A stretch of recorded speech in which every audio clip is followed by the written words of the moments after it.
Laura Van Leer has a small, unassuming shop in Miamisburg. She designs, creates, and sews custom gowns for all types of women. Fashion design wasn't my original goal.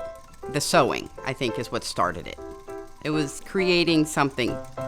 I love to sew, and I love to draw, and then found out that that could be a career.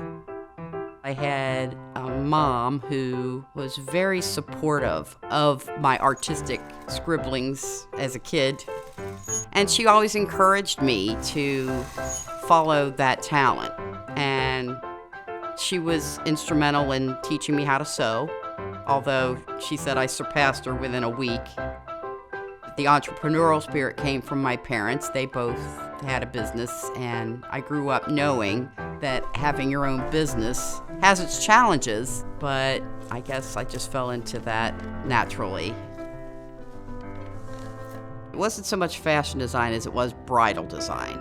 And I found out that that's where my true love of design was, because of the challenge of designing an all-white garment. My actual start in my career was moving to New York. My first design job was as an assistant to a bridal designer, and I paid my dues there. And my second job was as the lead designer.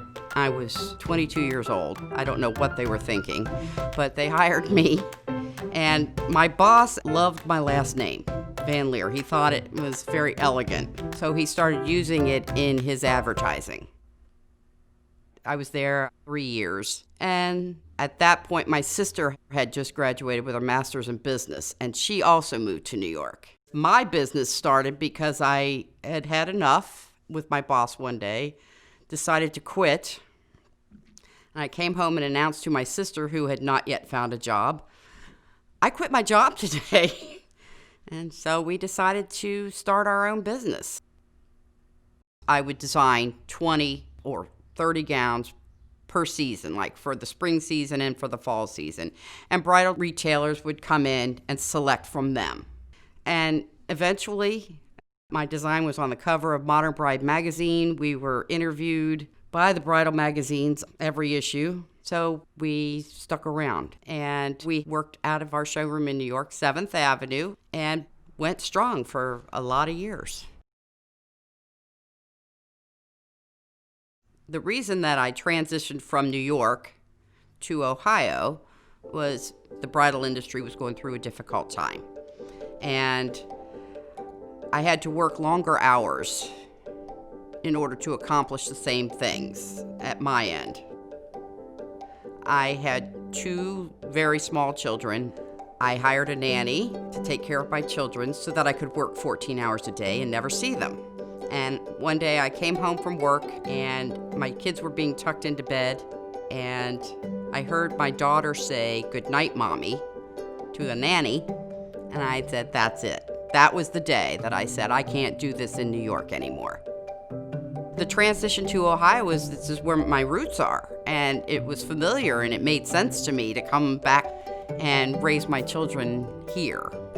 When I was back here in Ohio, I was working out of my home, and I selected a handful of retailers that I wanted to continue to do business with, and I proposed that I design gowns specifically for their stores.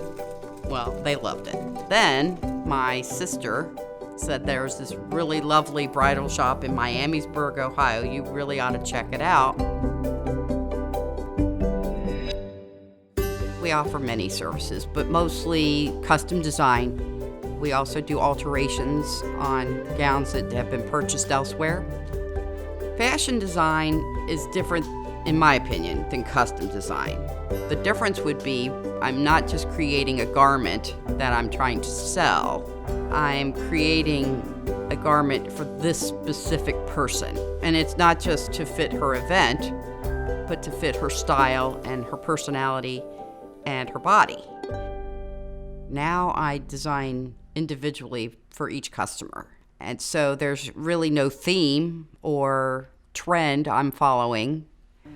I'm sitting down and talking with a person. I find out what kind of an event it's going to be and get an idea of their personality.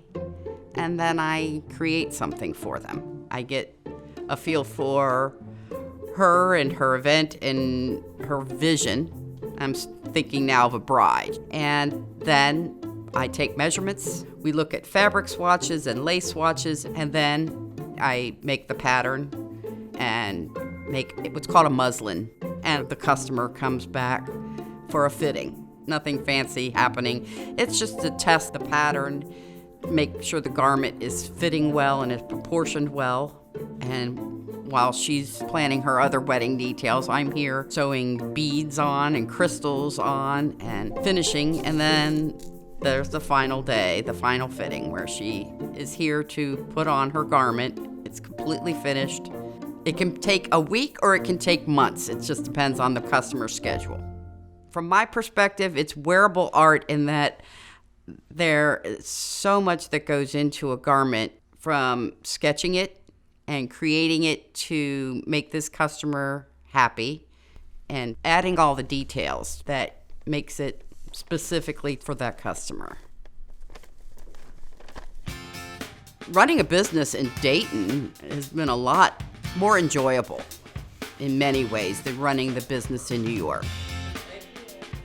My plan for my shop is to continue making fabulous dresses for the women of Dayton for whatever event they have. I mean, I would like to grow. I would like to have more opportunities to design unique garments.